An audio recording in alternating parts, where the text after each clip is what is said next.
Scott, thanks for being here today. Can you tell us what were really the logistics of Walmart's response to the disaster and the recovery process after the earthquake and the tsunami in Japan? You know, I was actually 15 minutes from boarding a flight in LA back to Asia when I got an SMS that there had been an earthquake, which happens quite regularly in Japan, as you well know. But they said a tsunami warning had gone out, which usually signals something a lot more serious. I then had to get on a plane, and so I was out of communication for 15 hours.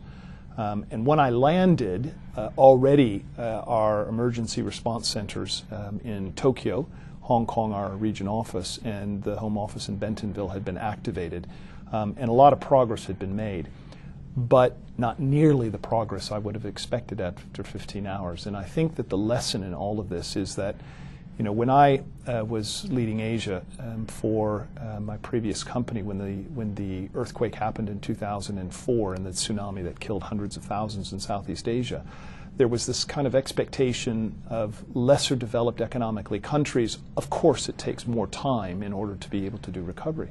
But I think what Katrina and Sendai have taught us is it doesn't matter how well you're prepared. It doesn't matter how good your infrastructure is.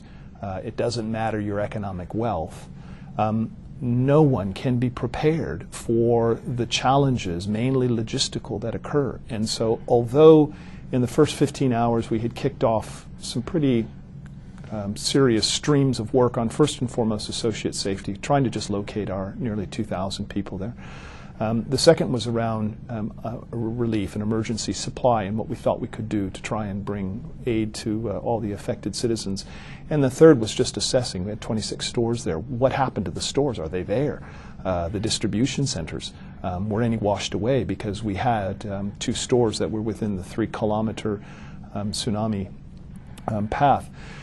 So what we learned was, one, we were a lot less prepared than we thought. We have a pretty good standardized approach to disaster preparedness, and it fell short. And we've used Japan as a global reset, and in fact we've had teams there recently. So the first thing was that in Japan we didn't expect the communication to cease for 12 hours. We just couldn't reach people for 12 hours. The satellites went out because, or the communications went out because the networks were overloaded, and we couldn't actually get in touch with our folks. We couldn't get in touch with the store managers. And as a result, we actually didn't have a lot of information as to what was happening for probably the first 12 hours. The sort of, I think, second biggest shock to us was how quickly fuel disappeared. And this was a national issue. So even though we had the goods and we had a will to move the goods to try and help, we just couldn't get fuel for the trucks. And in fact, we got quite a bit of help from the U.S. government. We sent 95 tons of relief supplies out of Shanghai. And we actually, the U.S. military helped us. The U.S. government allowed us to base out of Yokota Air Base. And they helicoptered for us a lot of the water and some of the tents and the blankets, etc. And then we started working with the Japanese military. But it took days. We would have expected it to take hours, and it literally took days before we could figure out the roads that hadn't been affected, how you get up to them, get the gasoline or the fuel, and start moving it. So the supply chain and the logistics to the disaster area was probably the most difficult. It was a full 6 days before we had accounted for all but one of our associates. So, you know, we lost an associate who drowned in the tsunami. It took us 4 days to even know if the stores were still standing and the damage to our distribution center.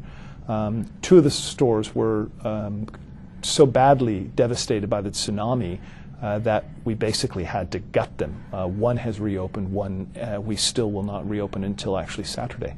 That store will finally reopen nearly 6 weeks later.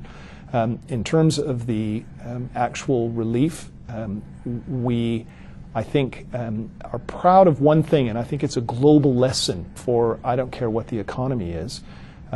There has to be a level of local autonomy and authority given because when comms don't work, if you have a very hierarchical approval process, folks just will sit there waiting to be told what to do.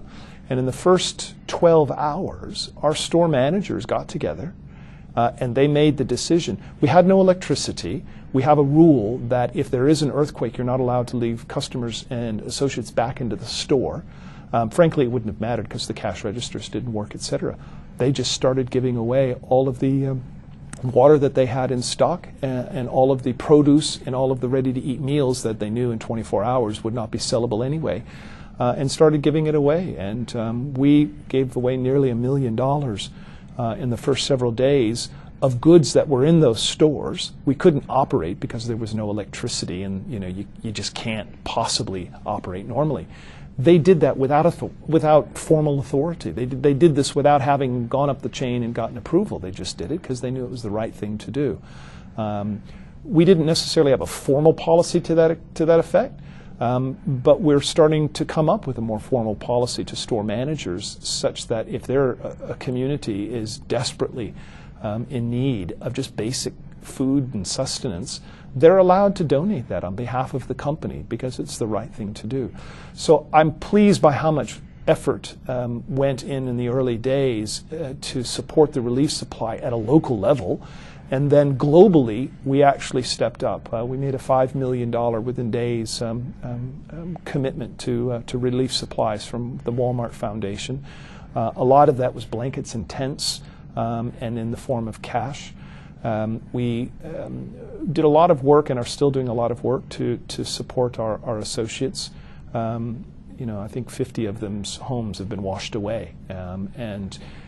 For those were stores we couldn't reopen, we continued to pay full salaries, and those individuals are now actually doing formal work around recovery or aid that is the local government. So we'll give about 30,000 hours away.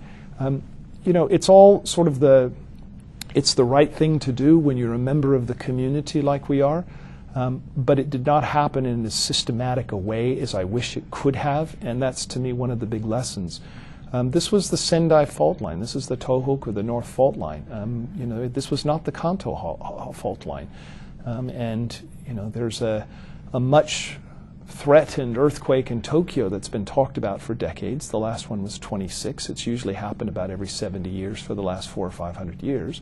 We've learned a lot from what happened in the north because we have 10 times the number of stores and 10 times the population associate base in Tokyo. And we're learning a lot to ensure that if it happens, and hope it doesn't happen, but if it were to happen again, we'll be a lot better prepared to react faster and get the supply chains back a lot sooner than occurred in this particular disaster.